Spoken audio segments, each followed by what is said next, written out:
নমস্কাৰ বন্ধুসকল, আপোনালোকে চাই আছে Assamese online help YouTube channel. বন্ধুসকল, প্ৰতিদিনৰ দৰে আজিও কেইবাটা গুৰুত্বপূৰ্ণ খবৰ লৈ আহিছোঁ আপোনালোকৰ মাজলৈ। খুব এটা গুৰুত্বপূৰ্ণ ভিডিঅ' আপোনালোকে ভিডিঅ'টো শেষলৈ চাই থাকিব।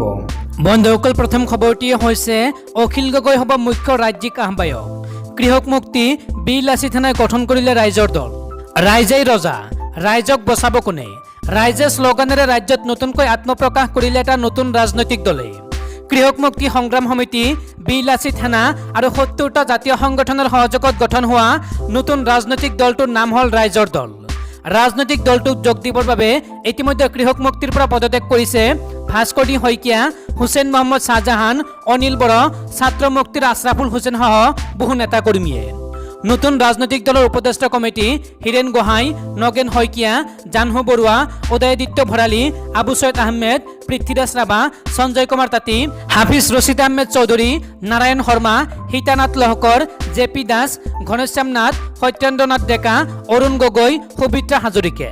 আহ্বায়ক হৈছে ৰাজু বৰুৱা, দেৱজিৎ গগৈ, মহেন্দ্ৰ দিহিঙীয়া, ৰুবুল গগৈ, জিতুল ডেকা, ৰুবুল দাস, মৃদুল কুমাৰ সন্দিকৈ, সুৰেন ডেকা, আনোৱাৰ হুছেইন, দিব্যজ্যোতি শৰ্মা, পৱন দাস কোঁৱৰ, সদানন্দ দাস, মহম্মদ শ্বাহজাহান আলী, মাজাৰ ভূঞা, সুব্ৰত চক্ৰৱৰ্তী, আছৰাফুল ইছলাম, ৰবি শইকীয়া চুতীয়া, দিগন্ত চাংমাই, দীপক তাঁতী, অনুপজ্যোতি শইকীয়া, ললিত চেতিয়া।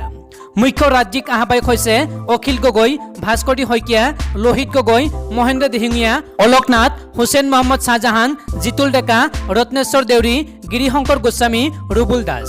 সমন্বয়ৰক্ষী সমিতি হৈছে অলোক নাথ, দেৱজিৎ দত্ত, ৰাজু বৰা, ধৈৰ্য কোঁৱৰ, অংকুৰণ দত্ত, ধ্ৰুৱজ্যোতি বৰালী।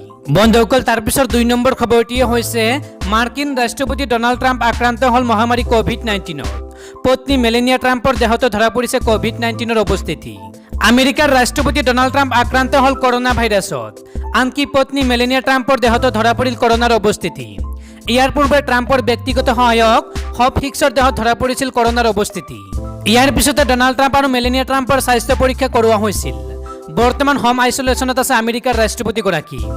একেলগে কৰোনা জয় কৰিব ডনাল্ড ট্ৰাম্প আৰু মেলেনিয়া ট্ৰাম্পে।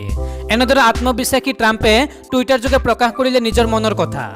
নিৰ্বাচনৰ পূৰ্বে ডনাল্ড ট্ৰাম্প কৰোনাত আক্ৰান্ত হোৱাত ইয়াৰ প্ৰভাৱ নিৰ্বাচনী প্ৰচাৰত পৰিব বুলি অনুমান কৰিছে বিশেষজ্ঞই। বন্ধুসকল, তাৰপিছত ৩ নম্বৰ খবৰটিয়ে হৈছে মই প্ৰথমে হিন্দু, তাৰ পিছতহে মই অসমীয়া। পুনৰ বিতৰ্কিত মন্তব্য বিজেপি নেতা সত্যৰঞ্জন বৰাৰ। মোৰ পৰিচয় প্ৰথমে অসমীয়া নহয়, প্ৰথমে হিন্দু, তাৰ পিছতহে অসমীয়া। পুনৰ বিতৰ্কিত মন্তব্য প্ৰদান কৰে বহু বিতৰ্কিত নেতা সত্যৰঞ্জন বৰাই। মাজুলীৰ নাম সোণোৱাল গাঁৱৰ নাট কীৰ্তনত অংশগ্ৰহণ কৰি এই মন্তব্য কৰে বৰাই। মাজুলীত খ্ৰীষ্টানৰ আগ্ৰাসন নোহোৱা বুলি নকওঁ। মাজুলীৰ সভ্যতা সংস্কৃতি নষ্ট কৰি সনাতন হিন্দু সভ্যতা নস্বাত কৰিবলৈ, তাতে অসমীয়া জাতিক আঘাত কৰিবলৈ এইটো খ্ৰীষ্টানসকলৰ এটা পৰম্পৰা। ভাৰতৰ ভূমিত যিমানে বিদেশী শক্তি অত্যাচাৰ নকৰক কিয়, কিন্তু আমাৰ সনাতন ধৰ্মৰ গৰ্ভত আঘাত সানিব পৰা নাই। আৰু এইটো নামঘৰটোৱে সেইটো স্পষ্ট কৰি দিছে। মাজুলীত উপস্থিত হৈ খ্ৰীষ্টান আগ্ৰাসনৰ বিৰুদ্ধে মাত মাতে সত্যৰঞ্জন বৰাই। মোৰ পৰিচয় আপোনালোকে যি বুলিয়ে দিয়ে সেয়ে দিব পাৰে। মই মোৰ পৰিচয় দিব বিচৰা নাই। মই এজন হিন্দু।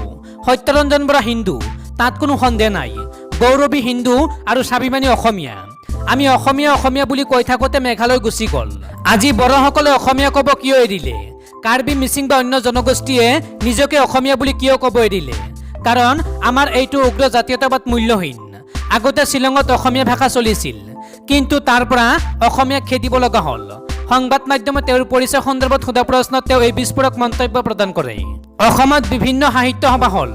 অসমীয়া সাহিত্য সভাই অসমক প্ৰতিনিধিত্ব কৰিব নোৱাৰিলে হয় নেকি? বিভিন্ন ছাত্ৰ সন্থা হ'ল কিয়? সৌদ অসম ছাত্ৰ সন্থাই প্ৰতিনিধিত্ব কৰিব নোৱাৰিলে হয় নেকি? ক'ত গ'ল জাতীয়তাবাদ? ক'ত থাকিল অসমীয়া? মই হিন্দু হয় আৰু মই প্ৰতিগৰাকী লোককে কওঁ যে প্ৰথমে নিজকে হিন্দু বুলি কওক, তাৰ পিছত অঞ্চলগত চিনাকি হ'ব লাগে। এই মন্তব্য সত্যৰঞ্জন বৰাৰ। বন্ধুসকল, তাৰপিছত ৪ নম্বৰ খবৰটিয়ে হৈছে কাশ্মীৰত পুনৰ পাকিস্তানৰ যুদ্ধবিৰতি উলংঘা। ৩জন ভাৰতীয় সেনা জোৱান শ্বহীদ। জম্মু কাশ্মীৰৰ নিয়ন্ত্ৰণ ৰেখা LACত পাকিস্তান বাহিনীয়ে যুদ্ধবিৰতি উলংঘা কৰি নিৰ্বিচাৰ গোলাবৰ্ষণৰ ফলত ৩জন ভাৰতীয় সেনা জোৱান শ্বহীদ হোৱাৰ উপৰি আন ৫জন গুৰুতৰভাৱে আহত হৈছে। ভাৰতীয় সেনাৰ চকীলৈ লক্ষ্য কৰি পাকিস্তান বাহিনীয়ে নিৰ্বিচাৰ গোলাবৰ্ষণ কৰাৰ পিছত ইয়াৰ যোগ্য প্ৰত্যুত্তৰ দিয়ে ভাৰতীয় সেনা বাহিনীয়েও। পৃথক পৃথক ঘটনাত ৩জন জোৱান নিহত হোৱা বুলি সেনাৰ সূত্ৰই সদৰি কৰিছে।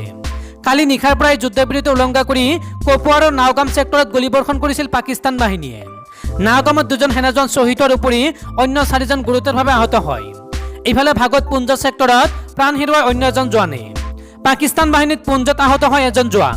বন্ধুসকল, তাৰ পিছৰ 5 নম্বৰ খবৰটিয়ে হৈছে পুনৰ অসমৰ লগতে উত্তৰ পূৰ্বাঞ্চলত হ'ব ধাৰাসাৰ বৰষুণ।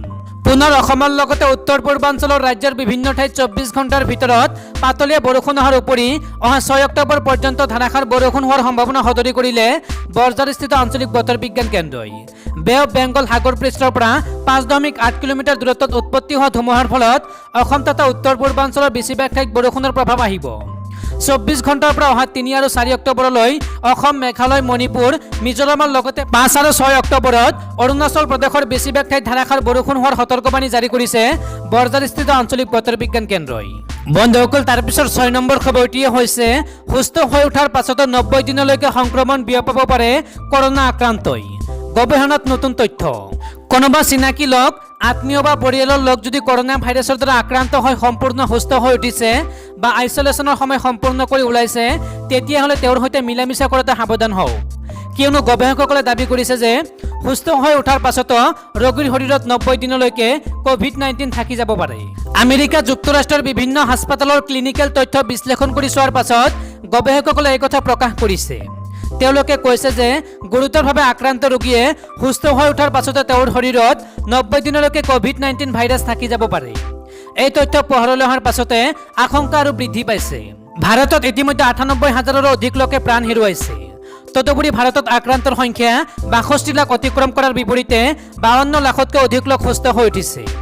এতিয়া সুস্থ হৈ উঠা ৰোগীয়েও COVID-19 সংক্ৰমণ ঘটাব পাৰে বুলি পোৱা তথ্যই উদ্বিগ্নতা বৃদ্ধি কৰিছে। এইপিনে গুৰুতৰভাৱে আক্ৰান্ত ৰোগীসকলৰ আইচলেশ্যনৰ ম্যাদ পুনৰ বিবেচনা কৰাৰ বাবে স্বাস্থ্যসেৱা বিষয়া তথা নীতি নিৰ্ধাৰণকাৰীসকলৰ প্ৰতি গৱেষকসকলে আহ্বান জনাইছে। সাধাৰণভাৱে আক্ৰান্ত ৰোগীসকলৰ শৰীৰত এই ভাইৰাছ 10 দিন পৰ্যন্ত থাকে। তদুপৰি যিসকলৰ ৰোগ প্ৰতিৰোধ ক্ষমতা কম আৰু সাধাৰণভাৱে আক্ৰান্ত হৈছিল, তেওঁলোকৰ শৰীৰত 20 দিনলৈকে এই ভাইৰাছ থাকিব পাৰে। গৱেষকসকলে দাবী কৰা মতে একেবাৰে ৰোগ প্ৰতিৰোধ ক্ষমতা নথকা লোক গুৰুতৰভাৱে COVID-19ত আক্ৰান্ত হ'লে তেওঁলোকৰ শৰীৰত 90 দিনলৈকে এই ভাইৰাছ থাকিব পাৰে। আমেৰিকা যুক্তৰাষ্ট্ৰৰ centre for disease control and প্ৰিভেনশ্যনৰ তথ্য বিশ্লেষণত এই নতুন তথ্য পোহৰলৈ আহিছে। গৱেষকসকলে লগতে কৈছে যে গুৰুতৰভাৱে আক্ৰান্ত কোভিড ৰোগীসকলে সুস্থ হৈ উঠাৰ পাছত 15 মিনিটৰ ভিতৰতে আনৰ শৰীৰত সংক্ৰমণ ঘটাব পাৰে।